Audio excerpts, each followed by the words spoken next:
اس طرح کرتے کرتے مجھے ویب ریڈیو پہ چانس مل گیا تھا، ٹھیک ہے، اور ویب ریڈیو پہ 3 ماہ یا 4 ماہ میں نے کام کیا. پھر مجھے پتہ چلا کہ جی اٹک میں ایک ریڈیو آیا ہے. چونکہ میں سوشل میڈیا کو اس طرح یوز نہیں کرتا ہوں جیسے ہمارے نوجوان کرتے ہیں. اگر اس سے مجھے فائدہ ہوتا ہے اس چیز کو میں اسی طرح یوز کرتا ہوں. میں سرچ کرتا رہا اٹک ریڈیو. مجھے مطلب اس طرح FM نہیں ملتا رہا. آخر کار ایک نام سامنے آیا، جواد احمد. ہاں، جواد احمد صاحب جو کہ GM تھے. تو میں نے ان کو میسج کیا اور انہوں نے کہا کہ ٹھیک ہے.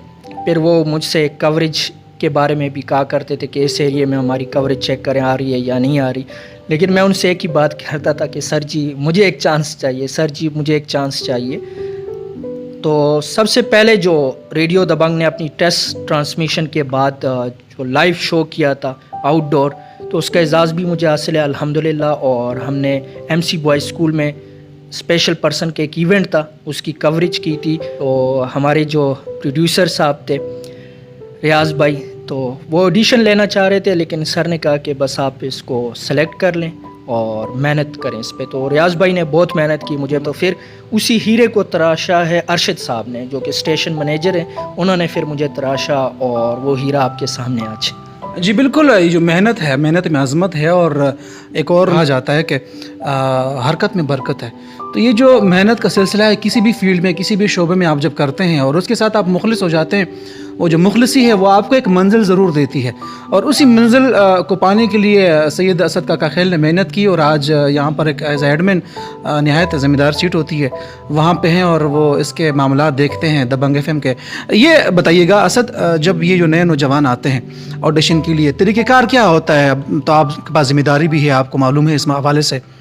جب نئے لڑکے آپ رکھتے ہیں ایز RJ ہوسٹ، تو اس کو ٹریننگ کے لیے اور پلس ان کو بلانے کے لیے، آڈیشن کے لیے کیا طریقہ کار ہوتا ہے؟ آڈیشن کے لیے بلانے کا طریقہ کار یہ ہوتا ہے کہ FM پہ باقاعدہ پرومو چلتا ہے کہ ہمیں RJ کی ضرورت ہے، چاہے وہ فیمیل ہے یا میل ہے، کون سی زبان پہ عبور حاصل ہو، وہ سارا اس پرومو میں ہوتا ہے. کب تک تاریخ ہے، ڈیڈ لائن اس میں دی ہوتی ہے، ٹھیک ہے. لیکن یہاں جتنے بھی آتے ہیں وہ یا تو انٹر ہوتے ہیں.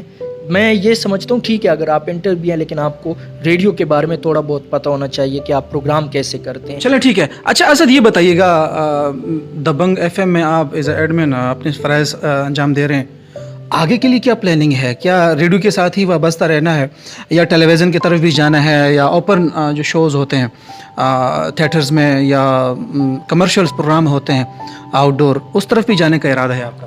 اچھا کریم بھائی، آپ ہی کے ایک ملی سانگ میں چھوٹا سا چانس ہمیں ملا تھا. اس کے علاوہ 1-2 ڈرامے ہیں جن میں مجھے چانس ملا تھا. بالکل، اسی سلسلے کو آگے بڑھاتے ہیں. اسد، ڈائری TV کے حوالے سے بتائیے گا، کیا آپ اٹک کی ڈائری کے ممبر ہیں گروپ کے؟ پہلے یہ بتائیے گا. جی الحمدللہ، میں اس کا جو پہلے گروپ تھا اس کا بھی ممبر تھا، اور اس میں جو تھوڑی تکنیکی مسائل آئے تھے اس کو بھی باقاعدہ طور پہ میں نے چیک کیا تھا. چونکہ وہ نہیں ہو سکے، کیونکہ فیس بک کے اپنے بہت سے رولز ہوتے ہیں، ان کو فالو کرنا پڑتا ہے. اور میں باقاعدہ اس کا ممبر بھی ہوں. اور آج بھی میں نے آپ سے بات کی کہ 45,000 ممبر ہیں اس گروپ کے. اور الحمدللہ کوئی بھی پوسٹ لگتی ہے تو اٹک میں وہ پھیل جاتی ہے آگ کی طرح.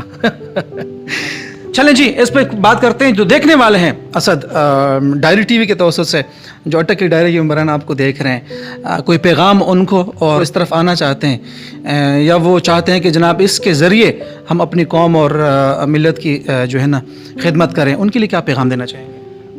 کریم بھائی، نوجوانوں کو سب سے پہلے میسج دینے سے پہلے میں ایک بات مینشن کروں گا کہ 2015 اور 16 کی یہ بات ہے کہ ایک ایونٹ میں میں موجود تھا. تو وہاں ایک بچی کی آواز میں نے سنی اور حیران کن سی کیفیت ہو گئی تھی میری کہ میرے آنکھوں سے آنسو آ رہے تھے. فتح جنگ سے ان کا تعلق تھا، ارسا مسعود.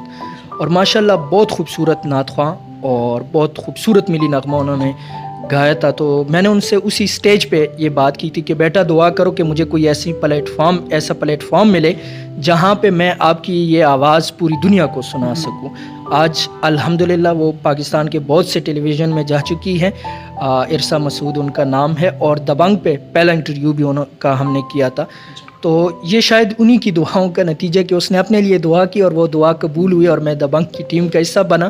سوال پوچھوں گا, ایک سوال میرا رہ گیا ہے. نہایت خوبصورت پروگرام, ملک کے شاہینوں کے نام, ملک کے سپاہیوں کے نام.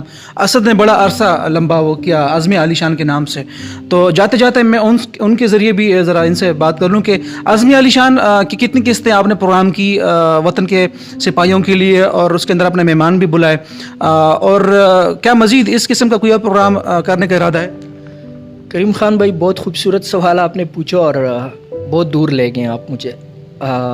جب اس پروگرام کی بات ہوئی, عزم علی شان افواج پاکستان کے نوجوانوں اور شہداء اور پولیس کے جوانوں کے نام جب یہ پروگرام ڈیزائن کیا جا رہا تھا, تو ارشد صاحب جو کہ ہمارے اسٹیشن مینیجر صاحب ہے, تو سب سے پہلے نام کا ایشو ہوتا ہے. کسی بھی پروگرام کو رکھنے کے لیے اس کا نام رکھا جاتا ہے. تو نام پہ ایک ہفتہ ہم سوچتے رہے اور آخر کار ارشد صاحب نے اس کا نام عزم علی شان رکھا. ٹھیک ہے, عزم علی شان. تو علی شان لوگوں کا پروگرام تھا اور الحمدللہ 500 سے زائد لوگوں کے انٹرویو کر چکے ہیں, نہ صرف لوکل بلکہ پاکستان کے بہت سے علاقوں سے ہمارے پاس لوگ بھی آئے ہیں, چاہے وہ شہداء ہیں چاہے وہ غازی ہیں. ٹھیک ہے, تو الحمدللہ یہ اعزاز بھی دبنگ ایف ایم کو حاصل ہے کہ بہت سے شہداء کے فیملی کے انٹرویو ہم نے کیے ہیں. اور مجھے فخر ہوتا ہے کہ میں اگر کسی ناکے پہ ایک دفعہ مجھے روکا گیا, ہمارے یاسر قریشی آر جے تھے, یقیناً آپ ان کو جانتے ہوں گے, تو میں اور وہ رات کو اٹک سے جا رہے تھے واپس, تو ناکے پہ ہمیں روکا گیا, تو ان کے پاس کارڈ تھا اور میرے پاس کارڈ نہیں تھا, وہ ایف ایم کا میڈیا کارڈ نہیں تھا. تو بہرحال جب مجھ سے پوچھا آپ کا نام, تو میں نے کہا سید اسد کاکا خیل. تو انہوں نے ساتھ ہی پولیس والے کو کہا کہ یہ ہیں وہ جو عزم علی شان پروگرام کرتے ہیں. مجھے بڑی خوشی ہوئی ہے کہ عزم علی شان کی وجہ سے مجھے بہت سے لوگ جانتے ہیں. جی بالکل, اس حوالے سے ہم آپ کو خراج تحسین بھی پیش کرتے ہیں کہ وطن کے سپاہی اور شہیدوں اور غازیوں کے لیے آپ نے پروگرام کیا. امید کرتے ہیں کہ انشاءاللہ یہ جو سلسلہ ہے یہ عزم علی شان کا جاری رہے گا. جاتے جاتے اجازت سے پہلے ایک دو لفظ ڈائری کے حوالے سے. ڈائری کے حوالے سے میں نوجوانوں کو ایک پیغام دینا چاہوں گا کہ سوشل میڈیا کا دور ہے. ٹھیک ہے, آپ نے شروع میں ایک بات بھی کی ہے کہ ایف ایم سے آگے کس طرف جانے کا ارادہ ہے. تو ڈیجیٹل دور آ چکا ہے اور الحمدللہ ایف ایم جو دبنگ ہے اس نے ڈیجیٹل دور میں بھی قدم رکھا ہے. سوشل میڈیا پر بھی ہمیں لوگ سنتے ہیں اور الحمدللہ اس وقت چونکہ اٹک ایف ایم دبنگ ایف ایم کو یہ اعزاز حاصل ہے کہ وہ ضلع اٹک کا پہلا ریڈیو اسٹیشن ہے, اٹک سٹی کا.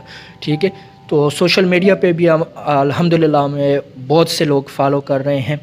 تو نوجوانوں سے بھی یہی گزارش ہے کہ کوئی ہنر سیکھ لے. ٹھیک ہے, کوئی بھی اسکل سیکھ لے, اور آن لائن جو ہے وہ کچھ چونکہ بے روزگاری بہت ہو گئی ہے, روزگار ملنا بہت مشکل ہو گیا, تو کوئی ہنر سیکھ کے آن لائن وہ ڈیجیٹل دور سے ڈیجیٹل بن جائیں, اور ڈیجیٹل مزدور جب وہ بنیں گے تو وہ وہاں سے بھی فائدہ اٹھا سکتے. اسد, آپ کا بہت بہت شکریہ کہ آپ نے مختصر وقت میں مجھے ٹائم دیا. بہت شکریہ آپ کا, ڈائری ٹی وی کا رہیں گے. بالکل جی ناظرین, سلسلہ یہ چلتا رہے گا, اور یہ جو احباب ہیں ہمارے اٹک کے جو ہیرے ہیں, ہیرے موتی ہیں, ان کو آپ کے سامنے لاتے رہیں گے. اور بقیہ میرے جو دبنگ ایف ایم کی ٹیم ہے, بہت سارے احباب اس کے اندر موجود ہیں. کوشش ہے کہ کچھ نمبر وائز جو احباب ہیں ان کو آپ کے سامنے لایا جائے, اور اس سے پہلے جن کے ساتھ آپ کی شیشے پر ملاقات نہیں ہوئی ٹی وی شیشے کے ذریعے, تو آپ کے سامنے رکھے اور ان سے گفتگو کی جائے اس حوالے سے. اور میں یہ جو نوجوان ہیں اٹک ڈائری ٹی وی کے, ان سے بھی کہوں گا کہ آپ کے پاس کوئی ہنر ہے, کوئی ایسی اسکلز ہے جس کے ذریعے آپ آگے آنا چاہتے ہیں, تو بالکل میری خدمات آپ کے لیے حاضر ہیں. یہ سلسلہ مزید آگے تک لے کے جانے کی کوشش کی جا رہی ہے, اور مسائل جو ہیں اس پہ بھی گفتگو کریں گے, اور پروگرام کرنے کا ارادہ ہے کچھ دنوں میں. تو انشاءاللہ اگر زندگی نے وفا کی اور سانسوں نے ساتھ دیا, تو انشاءاللہ ایک نئے مہمان کے ساتھ آپ کی خدمت میں حاضر ہوں گا. کریم خان کو دیجیے اجازت. اللہ نگہبان.